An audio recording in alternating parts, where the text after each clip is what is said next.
Now, research tells us that close to 80% of businesses fail within the first 2 years. However, a new survey conducted on about 900 entrepreneurs who've been running businesses for less than 5 years shows that the majority of business owners are positive about their prospects despite the challenges that they face. Joining me to discuss the 2015 Startup Survey is Donna Rachelson, who's the director at the Seed Academy. Donna, thanks so much for your time this evening. Thank you so much. Very interesting, because all we're hearing right now is doom and gloom, and people can't afford anything. People are losing their jobs. People can't start businesses. So it's good to hear that startup entrepreneurs actually are looking at the future and saying we could be doing well. And why we think that is so positive is we know that entrepreneurship is not just about skills development. It's about attitude as well. So despite the numerous challenges that entrepreneurs face, the fact that they have this positive outlook is very encouraging for us. And why do you think they are this positive? I think, you know, an entrepreneur, when we train entrepreneurs at the Seed Academy, it's not just about developing skills, it's about developing a mindset. And really, when you are building an entrepreneur, it's about leadership capability. And what we're finding is that the entrepreneurs are going out there, they need funding, they're working from home, they have a myriad of challenges, but despite all that, they're seeing opportunity in the South African market. So what are some of the challenges that they're flagging to you then? So some of the challenges is wearing too many hats, you know, getting the right kind of people in their business. Funding is a key issue throughout the life cycle of an entrepreneur, from startup right to a stage where they're going to scale.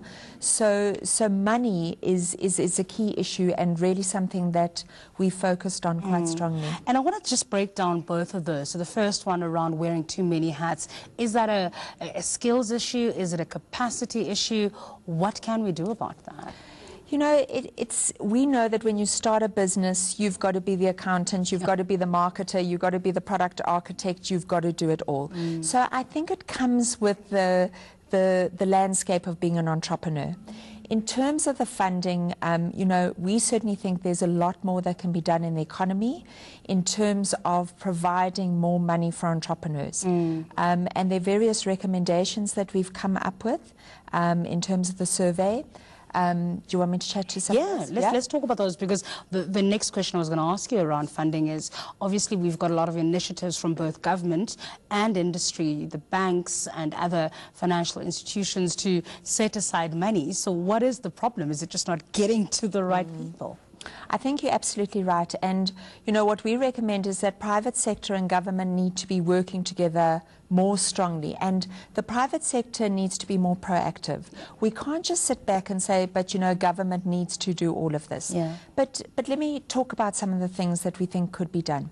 The first is, in sophisticated ecosystems, the angel network plays a key role in funding businesses. Now, if we look in South Africa, it's a very, very immature system, angels. So, for example, I'm an angel investor. There's absolutely no tax breaks that I get just by virtue of investing in startups. So we feel that angel investors should be getting some kind of tax break. The second thing is, you know, there's a lot of money that sits in pension and provident funds. Okay, but based on their mandate, or because they're not incentivized to, none of the monies that they invest goes into venture capital funds.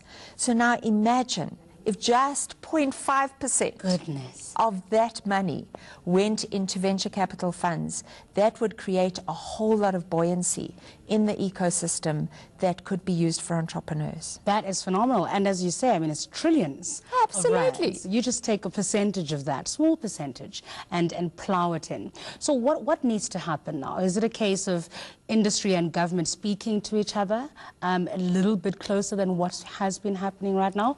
We have a Ministry of Small Business Development now. Yeah, and you know, the private sector has so much skills and capabilities. We know that they're playing in this space. They want to develop entrepreneurs. They want to impact the South African economy. But if we look, for example, DFIs, okay, you know, the IDC, the Jobs Fund, etc. I think that they're investing money, but they're not providing enough input into businesses, post-investment support.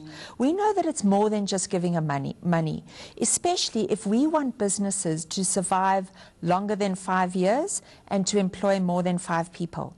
And if we look at the National Development Plan, that is most definitely what's on the agenda.